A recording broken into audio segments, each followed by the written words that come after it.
episode 2 of Let's Just Talk. I'm Lex. I'm James. So let's just talk.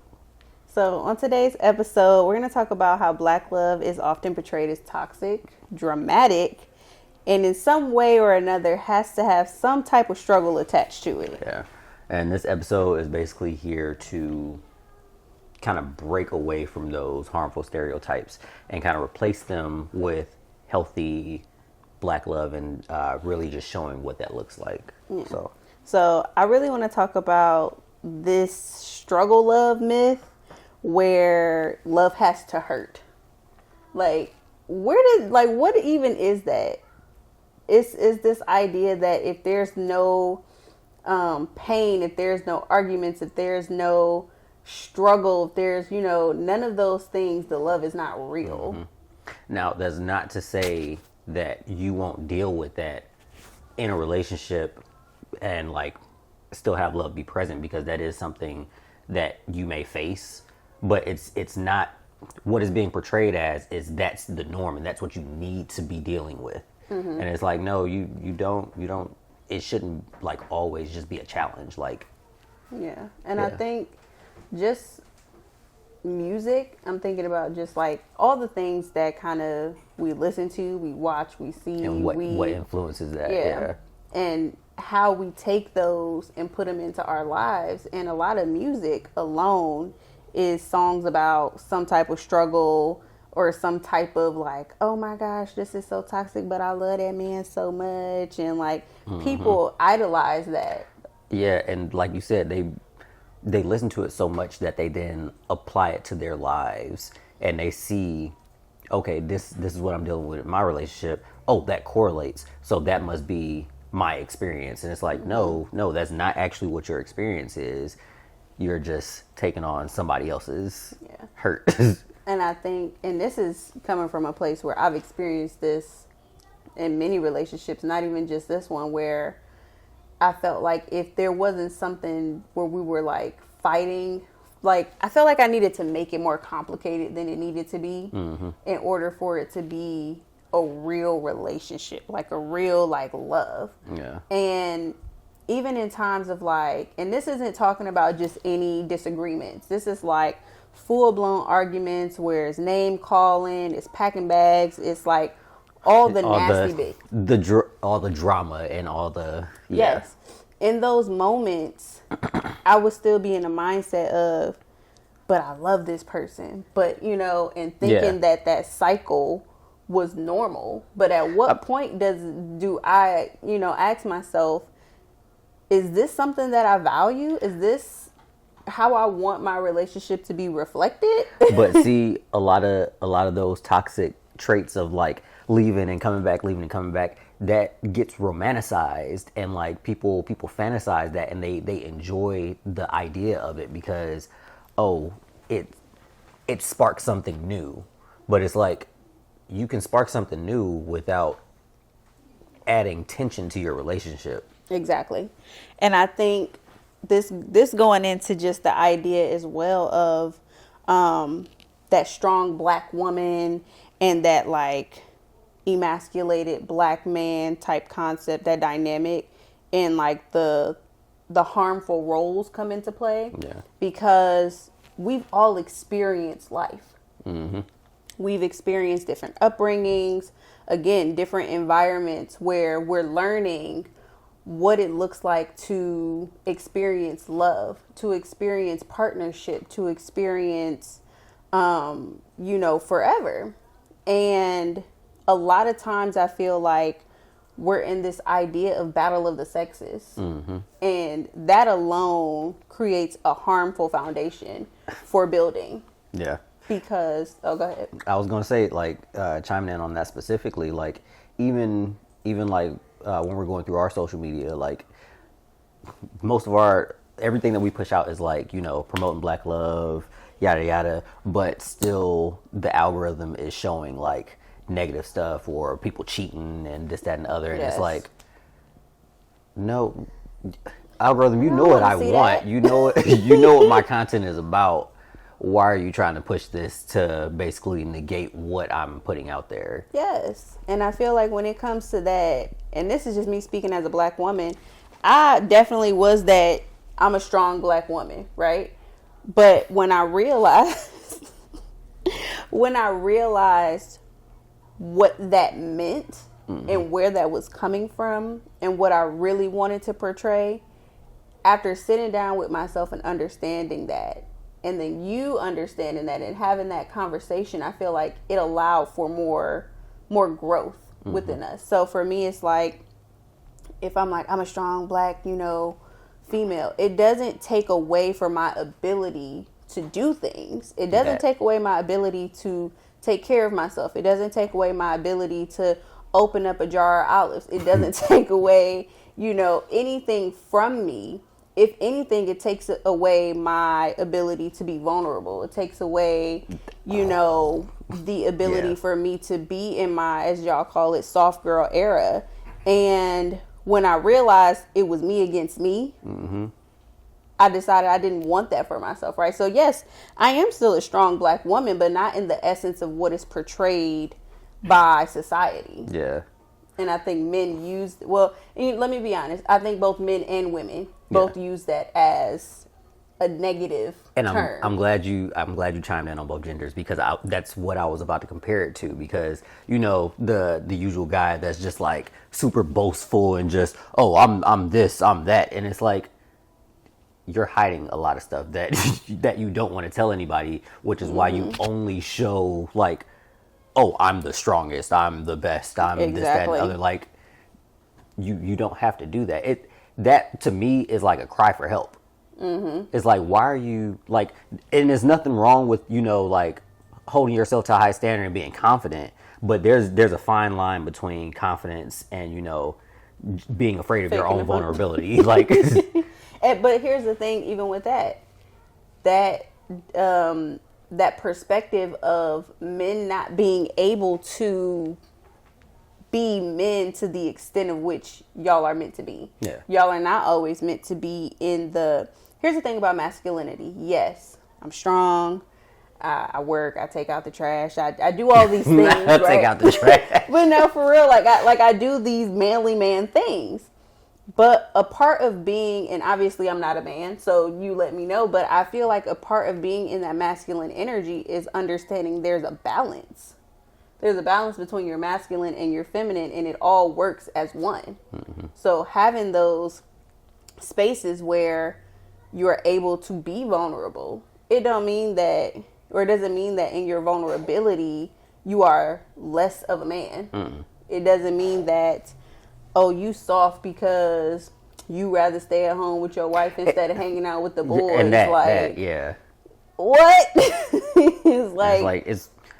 It's really just understanding, like with everything, it's a time and a place. Like, you don't have to carry this boastful, like, He-Man as type energy. Like, I love playing with my kids, for one. Like, I'm not about to just be strong arming my kids. Like, it's just like talking all over the place. They will absolutely love it, and they do love when that happens. But a lot of times, like, I take the role of just being more of a, sit and be playful type parent. Like, like having that flow. Not necessarily like removing, all the strongness, but it's not like I have to. You don't push it out there. You don't have to portray. I ain't proving nothing to nobody. That's what I'm trying to say. Yeah. And I think even with that, like as a parent, you're showing your children, because we have a daughter and we have 2 sons. Even in that, you're showing your children what that looks like. Yeah. As a man, like they can grow up understanding, like, oh, my dad played with me. Oh, I seen. My dad this way. I've seen my dad that way. I've seen him, do these things. And work on cars and see me plant flowers. Like, and there's that balance. I do a little bit of everything. And I don't know if it's because society has created a sense of like embarrassment, where it's like men don't feel comfortable to do it. Because honestly, I'm like, look, be who you gonna be. Can't nobody tell you how to live your life, right? Yeah, it sucks that people put this particular stereotype on you, but you got to do what you got to do. My thing is, just don't care. Like, Exactly. like, yet you feel that if I do something a certain way, that means that I'm a certain way. But I Cool. feel like that also comes with a sense of spiritual growth. Yeah. It comes from that growth of really valuing yourself and what you value. Yeah. And understanding I'm on this path. However you see my path going, hey, that's still your perception. Whether you see it as good or as good or bad, like I'm still on this path. I know where the destination is. So that's Exactly. all that matters to me. Now let me ask you, as a as a black man, this narrative of black men don't commit, right? So obviously, you are a black man and you've committed, right? Yeah. So why do you think? I mean, this is obviously a lie because you're standing right here, right, or sitting Sitting, right here. yeah. But why do you like? What is your perspective on that? And like, kind of just talk a little bit about that. Now that goes into play with everything that is out there, the cheating, the deception. Like it's a negative stereotype to then push black people away from each other and like separate them more because black men don't commit. I ain't even gonna go down that path because why waste my time? And like if you have that mindset, then that's how you gonna perceive things. But we got a lot of conscious woke people up there that's they see through the veil. They understand no, it's bullshit. Yeah. Even if you experienced in your relationship a man not committing, it's not just because black men don't commit. He probably had his reasons. Or he probably just never wanted to commit, and still his reasons. And I think too, when we talk about specifically black men not committing, because to be honest, I feel like this is it's not just black men. At I all. think people just you know how the They world is. break it down They to want it divide to people. be, Yeah. right. We have to also understand that, and also with the understanding, it doesn't mean that you have to settle or that you have to wait for anybody to grow. But understanding this goes to the roots. This is so much more than the surface level of just black men don't commit just because they raunchy and they just want to sleep with everybody and they just can't. Yeah, like break it down and think about, do I know this man's past? Do I know this man's childhood? Like what was his experience? What relationships did he see? Like do he have the experience of seeing a happy committed relationship? He probably had everybody got their trauma, but he's probably never seen a relationship like that, or he has seen it like that, relationship like that, and it didn't go well. Right. Like you don't know what somebody's experience is, and if you're not taking the time to actually assess that, and you're just taking what comes to you, and that's my perception, and I'm gonna slap this label on it that black men don't commit because of this experience. That's still something that you need to work on personally. And I'm even thinking like slavery days. I'm thinking like all the way back and how that understanding of being a man, being a spouse in that way and committing has changed and altered to the present day and all the influences that go into that as well. And I think we look at things for just like, he's just a bad person. Yeah. And it's like that's not always the case. It's so much deeper than just that individual too. For me, it's let's go down the ancestry. Let's see, like you said, what was the relationship like? What was your image of your father? What was your image of your grandfather? Or how was that for your dad? And so on and so forth. Yeah. Like, what does that look like? And it's not in the sense to, make excuses for anybody. Because at the end of the day, you have the right to choose whatever it is that you want to choose. Yeah. But it's for somebody outside of that person to gain that understanding of their experience, which has brought them to this point now. Just like you have your own experiences that have brought you to this point, because everybody has their traumas, everybody has their things that they're healing through. We still healing through stuff. Exactly. Like every day, even as I engage with my kids, like I'm kids understanding, bring it out of you. man.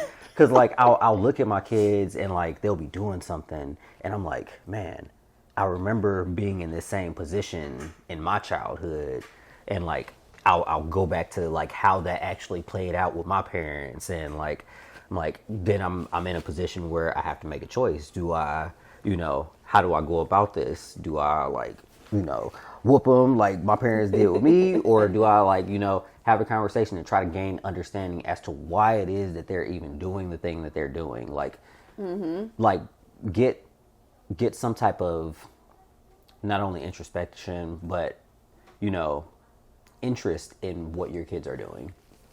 And I think so. Let me ask you this, as a Black woman, okay? This narrative of Black women are hard to love.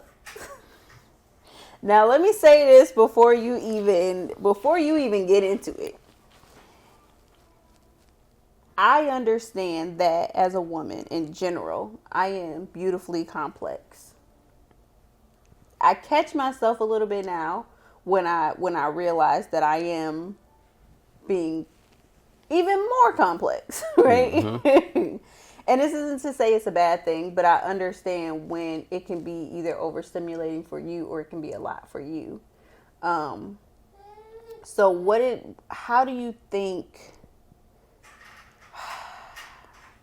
like, the idea of, when you hear it's hard to love a Black woman, what does that look like? Or what do you feel from that?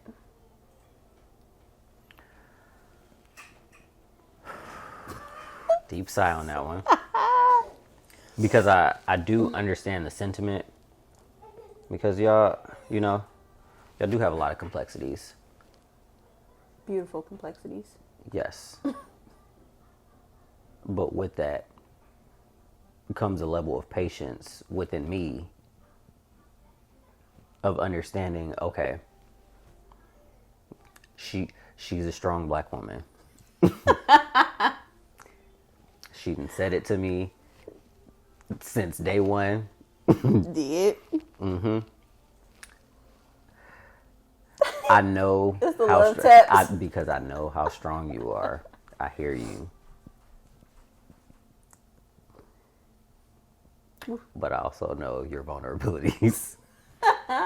But how would that make it hard to love me, though? Because it's a lot of times can be perceived as a big wall, like a big ass defensive wall, because it's like you slap that on everything, and it's like, oh, a lot of women phrase, I don't need a man. That push. It's not funny. But it's so commonly pushed out. Like, so many men, honestly, they're tired of hearing it. Yes. Agree. I also feel like for women, it's that idea too of we're always in this role of having to be masculine because we've been shown, and obviously this isn't for everybody, but in one way or another, we haven't been taken care of. We have had to be essentially a man, and let me not say a man, but be in that masculine energy of having to do everything. Mm-hmm. So, and this is me just speaking from my perspective, I think that when women say, I don't need a man, it's not necessarily that we don't want a man in our life. Yeah. I mean, y'all saying exactly what y'all it's that mean. we don't want it to be misunderstood that without you, we would fail. Yeah. And I feel like that only really comes up when there's some type of disagreement or some type of like negative energy, something like that. Because I don't think I ever just looked at you in love and was like, I don't need a man. Like, yeah. No, and trust me, men understand that. Like, it's always a thing of spite of like, oh, I can do this without you. And it's like. So do you think that's what makes it difficult? A lot of times, yeah, because especially if the disagreement that's being had is nowhere in correlation to requiring a statement like that. It's like, damn, okay. Like, I don't even have an example because it's like it escalates so quick. But I asked you to take the trash out. I do it myself. I don't need no man. Like, what? Okay. All Yeah. right. Okay. Valid. I get it. I understand. But to my initial point, like getting past that wall and realizing, okay, just let her vent this out. Because for real, she a little baby. She's a little baby. I'm a G. You better stop playing with me. I'm just playing. I'm just playing. Yeah, no, I hear you. Okay. So, in the essence of, black women being hard to love, what do you feel like as a black man you can do to create that safe space for her to be? Because if we're talking about that level of masculinity, what is it that, instead of the complaining, oh, black women are hard to love, they this and they that, what can y'all do on y'all part to better that, to bring more vulnerability, or to, create that space where I guess it's not as difficult? See, if there's I anything. don't.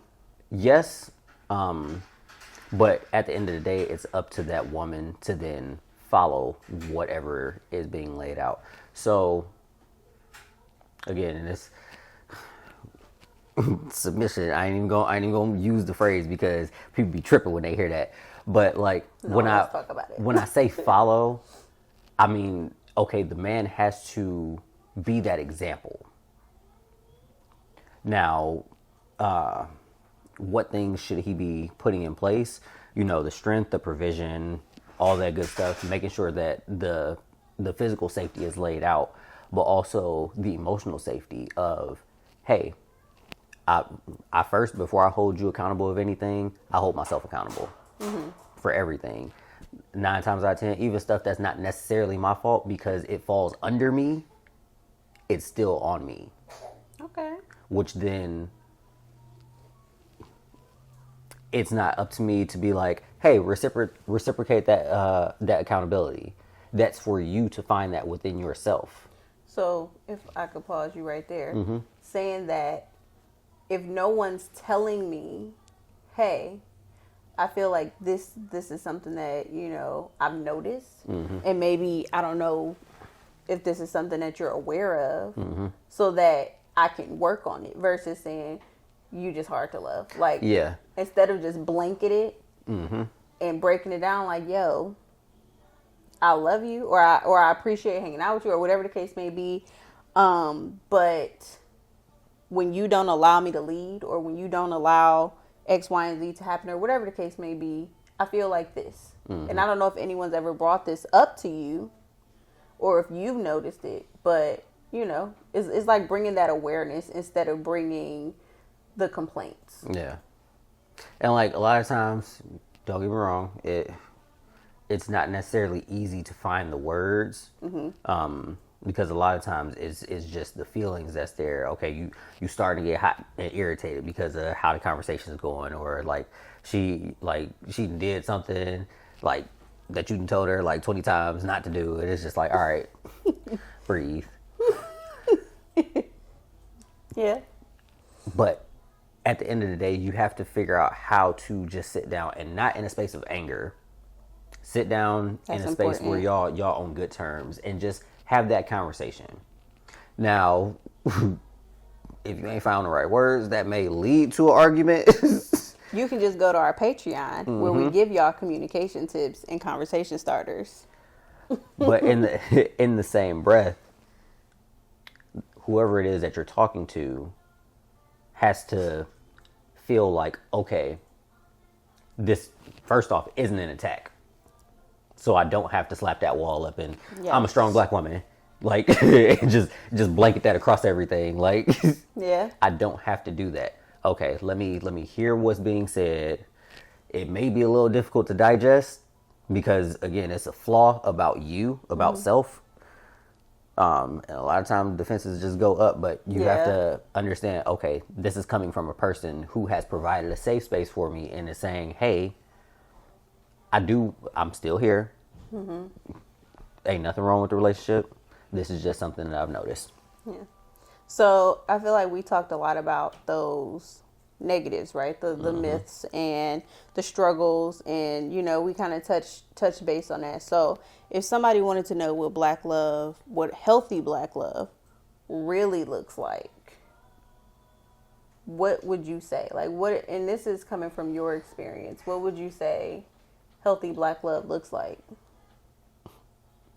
I mean, you can talk about us, because beautiful flowing communication, very, very limited arguments. Like, and they do happen. Yeah. I will say that I know that there's a lot of creators, and this goes outside of just creators, but there's a lot of creators, there's a lot of influences. There's this idea that when you are in a healthy relationship, you don't argue, you don't have disagreements, you don't get annoyed with your partner, that y'all don't have days where miscommunication happens. That's a lie. James and I feel like, have a really strong, healthy relationship, and obviously we're still growing, we're still evolving, but there are definitely times when we're human. James might wake up one day and be like, I ain't feeling it today, or I might be cranky, hangry, whatever, and it goes from there. And but what we learn to do is really, like, not push on each other, just give each other space to kind of work through that energy within themselves. Yeah, I mean, we energy workers, so we can feel it, of course. But it's like, okay, I also understand that's not my energy. Yeah. So if I know, hey, ain't nothing been done wrong, we've been on good terms, she's just in a space where she's not, ain't feeling it right now. Cool. Have it. Yeah. I'll, again, check in, see if you need anything. Other than that, hey, hit me up when you're good. I think adding on to that, it's a lot of breaking generational curses or generational cycles. Personally, I feel like I didn't have a negative influence growing up of what love looked like, but when it came to communication and accountability, those were some things that I needed to work on big time. And I think that first of all, let me just go back for a moment. Creating a safe space is one of the foundations to having healthy love. Because if there's no safe space, y'all not having conversation starters. Y'all aren't working through the energy. Y'all ain't doing much of anything. Y'all enemies. Because there's no space for y'all to experience those things. So creating that safe space, and that's where you have a conversation about what a safe space looks like to you, what a safe space looks like to your partner. Thriving in love, whatever that looks like for you, because everybody is different. For us, it's spending quality time together, it's gardening, it's having conscious conversations, it's little acts of, I knew when you got home you didn't want to look at a mess in the house, so I cleaned the whole house.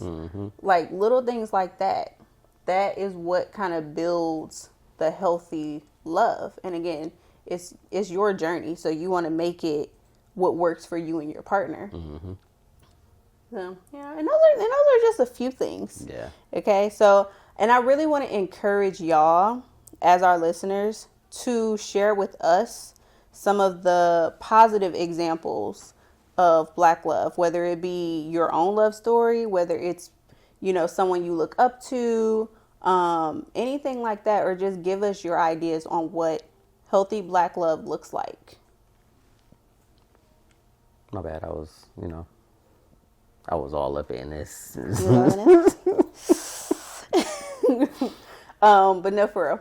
Also, if you guys, like I said, are looking for communication tips, if you're looking for any type of guidance when it comes to really building that healthy love, head over to our Patreon. Our Patreon has all the goodies, guys. You will not miss out. And until then, we'll catch y'all on the next episode. Peace.